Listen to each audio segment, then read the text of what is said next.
मई की सुबह जब भारतीय वायुसेना ने पाकिस्तान की मल्टीपल एयरफील्ड्स पर करारा प्रहार किया तो पाकिस्तान ने हार मान ली है अध्यक्ष महोदय। और हॉस्टिलिटी रोकने की कोशिश की। अब रोक दीजिए महाराज। उन्होंने एक कोशिश की, हमारे डीजीएमओ से बात की, महाराज अब रोक दीजिए, बहुत हो गया। यह पेशकश इस कैबिनेट के साथ स्वीकार की गई थी। सुने, रुकिए तो रुकिए, बता दूंगा।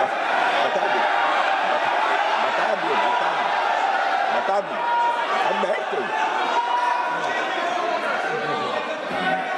आपको मौका मिलेगा। यह क्यों रुका, इसका पहले ही मैं पूरी तरह से वर्णन कर चुका हूं अध्यक्ष महोदय। मैं नेता प्रतिपक्ष को बहुत सम्मान के साथ कहना चाहता हूं कि कृपया एक बार मेरा पूरा भाषण पूछ लें। आपको प्रश्न पूछने की पूरी आजादी है, आप पूछ सकते हैं, मैं उसका उत्तर दूंगा। अध्यक्ष महोदय, 10 मई की सुबह जब भारतीय वायुसेना ने पाकिस्तान की मल्टीपल एयरफील्ड्स पर करारा प्रहार किया तो पाकिस्तान ने हार मान ली और हॉस्टिलिटी रोकने की उन्होंने पेशकश की।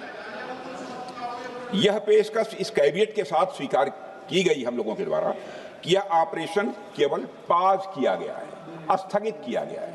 यह ऑपरेशन समाप्त नहीं हुआ है अध्यक्ष महोदय। अगर पाकिस्तान की ओर से भविष्य में कोई भी मिस एडवेंचर हुआ तो यह ऑपरेशन, अध्यक्ष महोदय, मैं सदन को आश्वस्त करना चाहता हूं, दोबारा प्रारंभ हो।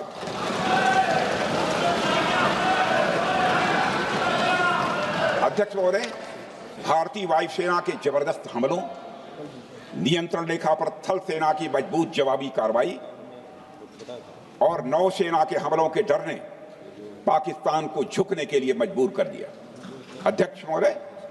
और पाकिस्तान की हार उनकी एक सामान्य विफलता नहीं थी, बल्कि यह उसके सैन्य बल और मनोबल, या दोनों की एक हार थी। 10 मई को पाकिस्तान के डीजीएमओ ने भारत के डीजीएमओ से संपर्क किया और सैन्य कार्रवाइयों को रोकने की अपील की। मैं सदन में यह बात फिर से दोहराना चाहूंगा कि पाकिस्तान के डीजीएमओ ने भारत के डीजीएमओ से संपर्क किया और सैन्य कार्रवाइयों को रोकने की अपील की। 12 मई को दोनों देशों के डीजीएमओ के बीच औपचारिक संवाद हुआ और दोनों पक्षों ने सैन्य कार्रवाइयों पर विराम लगाने का निर्णय लिया।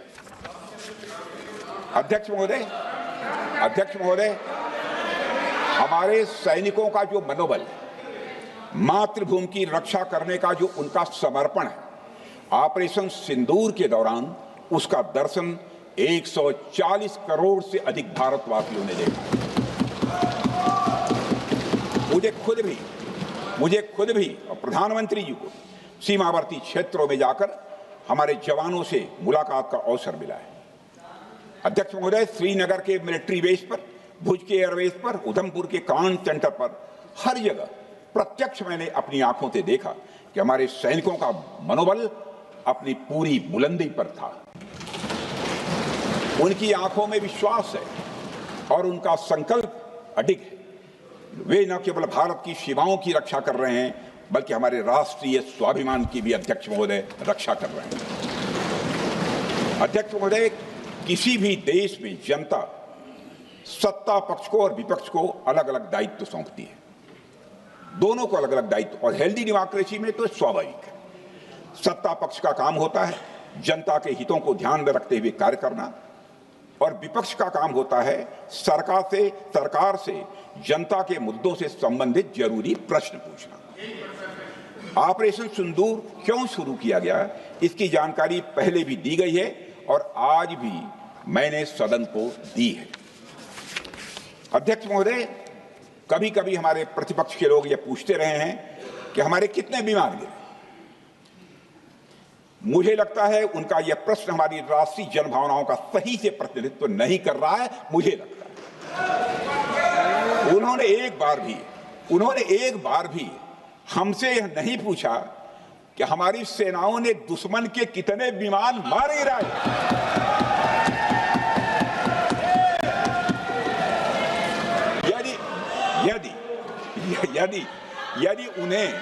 यदि यदि उन्हें प्रश्न पूछना ही है अध्यक्ष महोदय, तो उनका प्रश्न यह होना चाहिए, क्या भारत ने आतंकवादी ठिकानों को तबाह किया?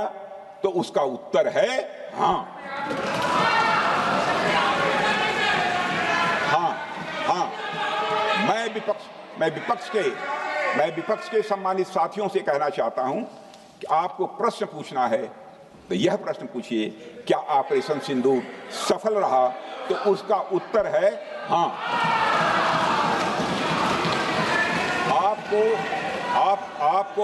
आपको प्रश्न पूछना है तो यह प्रश्न पूछिए कि जिन आतंकियों ने हमारी बहनों, हमारी बेटियों का सिंदूर मिटाया, क्या हमारी सेनाओं ने ऑपरेशन सिंदूर में उन आतंकियों के आकाओं को मिटाया? तो इसका उत्तर है हाँ। और आपको प्रश्न पूछना है तो यह पूछिए कि इस ऑपरेशन में क्या हमारे जाबाज सैनिकों को कोई क्षति हुई है? तो उसका उत्तर है नहीं। अध्यक्ष महोदय, लक्ष्य जब बड़े हो तो अपेक्षाकृत छोटे मुद्दों पर हमारा ध्यान नहीं जाना चाहिए। लक्ष्य बड़े हों तो छोटे मुद्दों पर, अपेक्षाकृत जो छोटे मुद्दे होते हैं कंपैरेटिवली, उन पर ध्यान नहीं जाना चाहिए, क्योंकि छोटे मुद्दों पर ही ध्यान देते रहने से देश की सुरक्षा और सैनिकों के सम्मान और उत्साह जैसे बड़े मुद्दों से ध्यान हट सकता है, जैसा कि विपक्ष के हमारे कुछ साथियों के साथ हो रहा है। अब चूंकि विपक्ष के मित्र ऑपरेशन सिंदूर को लेकर उचित प्रश्न नहीं पूछ पा रहे हैं, तो उन्हें मैं क्या बताऊं अध्यक्ष महोदय। मैं लगभग 4 डिकेड से अधिक समय से राजनीति में, सत्ता पक्ष हो या विपक्ष हो, अपनी पार्टी हो या दूसरी पार्टी हो, कभी भी किसी के साथ दलगत राजनीति को मैंने शत्रुतापूर्ण तरीके से जिंदगी में नहीं देखा है मैंने अध्यक्ष महोदय। इसलिए आज अगर विपक्ष प्रश्न पूछने में असफल है, मैं विपक्ष को उनके इस काम में थोड़ी सी मदद करना चाहता हूं। अध्यक्ष महोदय, मैं विपक्ष के अपने सम्मानित साथियों से ये कहना चाहता हूं कि यदि आज हम लोग सत्ता पक्ष में हैं, तो ऐसा नहीं है कि हम हमेशा सत्ता पक्ष में ही रहेंगे। यह आवश्यक नहीं है, किसी के लिए आवश्यक नहीं। एक लंबा समय हमने विपक्ष का काम किया है, एक लंबा समय हमने सरकारों से सवाल पूछने में लगाया है। जनता ने जब हमें विपक्ष में रहने का दायित्व सौंपा था, तो हमने विपक्ष में रहकर विपक्ष की भूमिका को बड़े ही सकारात्मक तरीके से निभाया भी। अध्यक्ष महोदय, विपक्ष में रहकर हमने कैसे प्रश्न पूछे, इसके कुछ उदाहरण मैं यहां रखना चाहता हूं।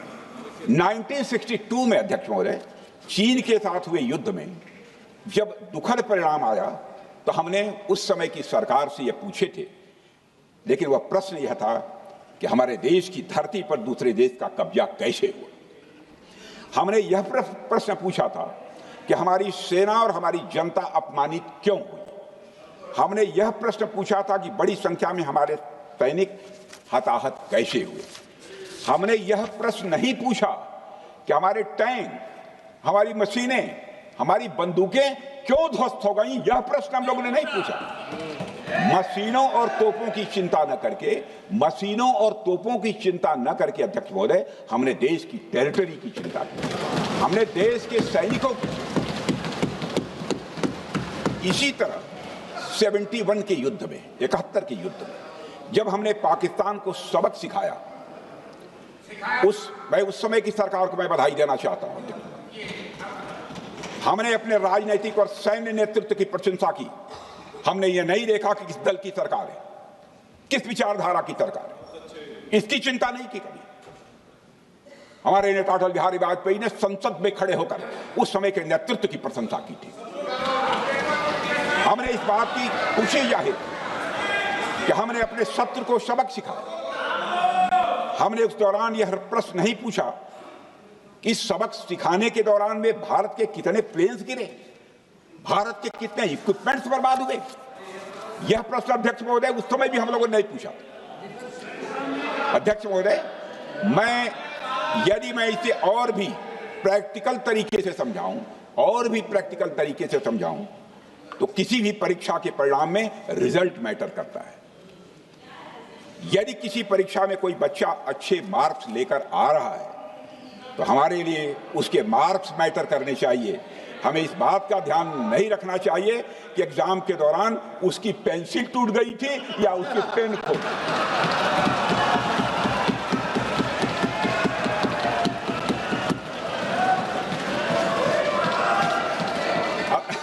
अध्यक्ष महोदय, अल्टीमेटली रिजल्ट मैटर करता है और रिजल्ट यह है, अध्यक्ष महोदय, अल्टीमेटली रिजल्ट मैटर करता है और रिजल्ट यह है अध्यक्ष महोदय कि ऑपरेशन सिंदूर के दौरान हमारी सेनाओं ने जो लक्ष्य निर्धारित किया था उन लक्ष्यों को पूर्ण रूप से प्राप्त करने में हमने कामयाबी हासिल की। अध्यक्ष महोदय, भारत हमेशा से पाकिस्तान सहित अपने पड़ोसी देशों से मित्रता और सौहार्द सहयोगपूर्ण संबंध का सदैव इच्छुक रहा है। इसके लिए भारत की सभी सरकारों ने ईमानदारी से प्रयास भी किए हैं। वह चाहे आदरणीय लाल बहादुर शास्त्री जी हों या अटल बिहारी वाजपेयी जी हों या हमारे स्वर्गीय मनमोहन सिंह जी हों या प्रधानमंत्री श्री नरेंद्र मोदी जी, सभी ने हमेशा चाहा है कि इस इलाके में शांति और समृद्धि बनी रहे। सभी ने यह चाहा। अध्यक्ष महोदय, यह बात हमारी सिविलाइजेशनल वैल्यूज के साथ मेल खाती है, इसलिए ऐसा हुआ। अध्यक्ष महोदय, पूरा विश्व जानता है कि पूर्व प्रधानमंत्री से अटल बिहारी वाजपेयी जी ने शांति का संदेश लेकर 1999 में लाहौर बस यात्रा की थी। वह सिर्फ एक यात्रा नहीं थी, वह यात्रा भारत की संस्कृति और शांति की प्रतीक थी। यह हमारे भारत की प्रकृति थी। लाहौर पहुंचकर से अटल बिहारी वाजपेयी जी ने मीनारे पाकिस्तान पर विजिटर्स बुक में जो लिखा था, जिसका जिक्र लोग आज भी करते हैं, और उन्होंने लिखा था, उसकी मैं चर्चा करता हूं। उन्होंने लिखा था कि मीनारे पाकिस्तान से मैं पाकिस्तान की जनता को यह विश्वास दिलाना चाहता हूं कि भारत अस्थायी शांति और मित्रता का आकांक्षी है। मैंने पहले भी कहा है और फिर भी कहता हूं, एक स्थिर और समृद्ध पाकिस्तान भारत के हित में है, इसमें कोई संदेह नहीं होना चाहिए। अध्यक्ष महोदय, यह हमारी सोच थी, यह हमारी शांति की पहल थी। यह पहल हमारी हजारों साल पुरानी सांस्कृतिक चेतना, हमारी नैतिक शक्ति और हमारी सभ्यता के उन मूल्यों से निकली थी जो शांति को शक्ति मानती है। अध्यक्ष महोदय, लेकिन हमारे शांति के प्रयास को हमारी नाइविटी, उदारता या सरलता समझ लिया गया। जब हम शांति के लिए कदम बढ़ा रहे थे, उसी वक्त पाकिस्तान कारगिल में घुसपैठ की साजिश रच रहा था। हम दोस्ती के राह पर थे तो वो षड्यंत्र की राह पर था। जब हम मामला खुलकर सामने आया तो हमारे वीर सैनिकों ने इस घुसपैठ के खिलाफ कार्रवाई करना प्रारंभ किया, और जब भारत की जीत सामने दिखाई दे रही थी तो पाकिस्तान ने परमाणु युद्ध की धमकी दे डाली। अध्यक्ष महोदय, तब हमारे प्रधानमंत्री, तत्कालीन प्रधानमंत्री आदरणीय अटल बिहारी वाजपेयी जी ने कहा था, पाक सेना के परमाणु हमले से भारत का तो कुछ नहीं बिगड़ेगा, लेकिन पाकिस्तान दूसरे दिन का सूरज नहीं देख पाएगा।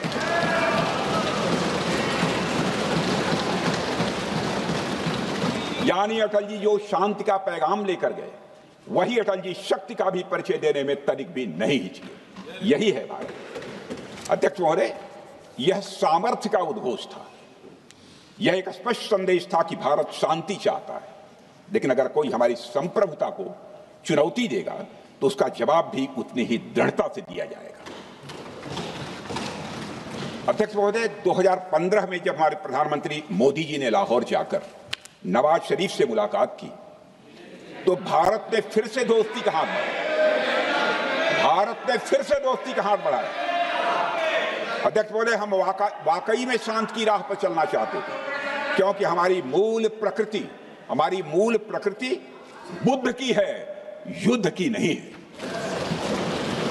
हमारी सरकार ने भी पाकिस्तान के साथ शांति स्थापित करने के अनेक प्रयत्न किए हैं, लेकिन बाद में हमने 2016 में सर्जिकल स्ट्राइक से, 2019 में बालाकोट में एयर स्ट्राइक से और 2025 के ऑपरेशन सिंदूर से हमने शांति स्थापित करने का दूसरा रास्ता अपनाया है। अध्यक्ष महोदय, अब हमारे प्रधानमंत्री श्री नरेंद्र मोदी जी और हमारी सरकार का स्टैंड बिल्कुल क्लियर है कि टेररिज्म और टॉक्स ये दोनों साथ नहीं चल सकते, क्योंकि सभ्य मुल्कों के बीच बातचीत होती है। अध्यक्ष महोदय, लोकतांत्रिक देशों में बातचीत होती है, पर एक ऐसा देश जिसके वजूद में लोकतंत्र का एक कतरा भी न हो और सिर्फ रिलीजियस फैनेटिसिज्म, टेररिज्म और हेट्रेड अगेंस्ट इंडिया हो, उसके साथ संवाद किसी भी सूरत में नहीं किया जा सकता, क्योंकि टेररिज्म की भाषा जो अध्यक्ष महोदय होती है वह खून, डर और नफरत है, संवाद नहीं। गोलियों की आवाज में संवाद की आवाज दब जाती है। जहां खून बहता है वहां बातचीत की गुंजाइश अध्यक्ष महोदय नहीं बचती। अध्यक्ष महोदय, पाकिस्तान की वर्तमान स्थिति अब जग जाहिर है। जिस देश ने आतंक को अपनी विदेश नीति का औजार बना लिया, वह अंततः अपने ही जाल में फंस जाता है। पाकिस्तान की नीति और चरित्र को लेकर कोई भ्रम नहीं रहना चाहिए। यह एक ऐसा देश है जो वैश्विक आतंकवाद की नर्सरी है और उन्होंने इसको अपनी स्टेट पॉलिसी का भी एक आधार बनाया हुआ है। अध्यक्ष महोदय, ऑपरेशन सिंदूर के दौरान पूरी दुनिया ने देखा है कि पाकिस्तान में सरकार आतंकवादियों के लिए स्टेट फ्यूनरल का इंतजाम कर रही है और सैन्य अधिकारी भी आतंकवादियों के जनाजे में भाग लेते हैं।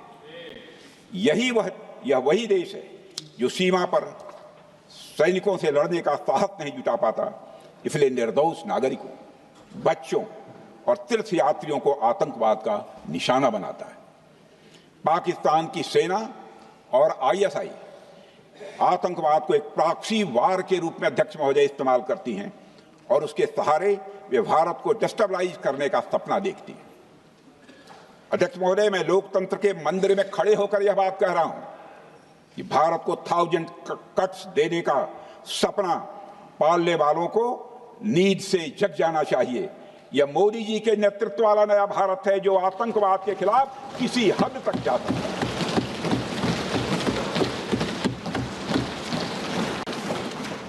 अध्यक्ष महोदय, आप भारत का इतिहास जानते हैं। देखिए, हमने कभी भी किसी की 1 इंच जमीन पर आज तक कभी कब्जा नहीं किया है। हम यह भी जानते हैं कि युद्ध अपनी बराबरी वालों से करना चाहिए। ऐसा गोस्वामी तुलसीदास जी ने लिखा है और गोस्वामी तुलसीदास जी कहते हैं कि नीति ऐसी ही होनी चाहिए, प्रीति और बैर बराबरी वाले से ही करनी चाहिए।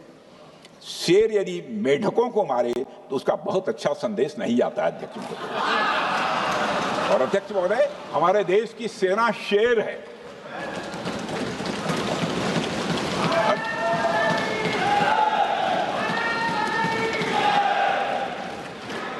अध्यक्ष महोदय, पाकिस्तान जैसा देश जो साइज, सामर्थ्य, शक्ति और समृद्धि में हमारे आसपास भी नहीं है, उस मुल्क से कैसा मुकाबला?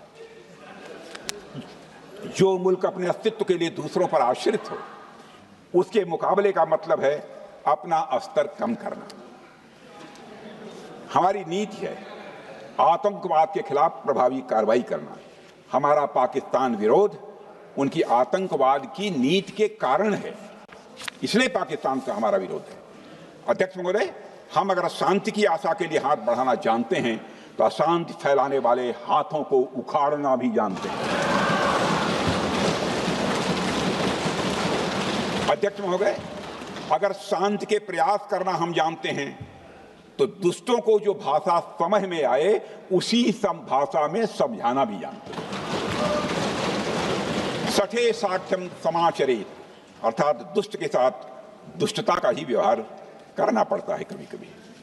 अध्यक्ष महोदय, हमने भगवान कृष्ण से सीखा है कि शिशुपाल की 100 गलतियां माफ की जा सकती हैं, पर अंत में धर्म की रक्षा के लिए सुदर्शन चक्र उठाना ही पड़ता है। हमने पार्लियामेंट का अटैक सहा है अध्यक्ष महोदय, 2008 का मुंबई अटैक सहा है, झेला है, लेकिन अब हमने कह दिया है इनफ इज इनफ। अब हमने सुदर्शन चक्र उठा लिया है अध्यक्ष महोदय। अध्यक्ष महोदय, हमारी प्रवृत्ति भगवान राम और भगवान कृष्ण से प्रेरित है, जो हमें शौर्य भी सिखाती है और धैर्य भी सिखाती है। इस सीख का अध्यक्ष महोदय, इस सीख का हम प्रधानमंत्री नरेंद्र मोदी जी के नेतृत्व में हमारी विदेश और अपनी रक्षा नीति में सीधा प्रयोग कर रहे हैं।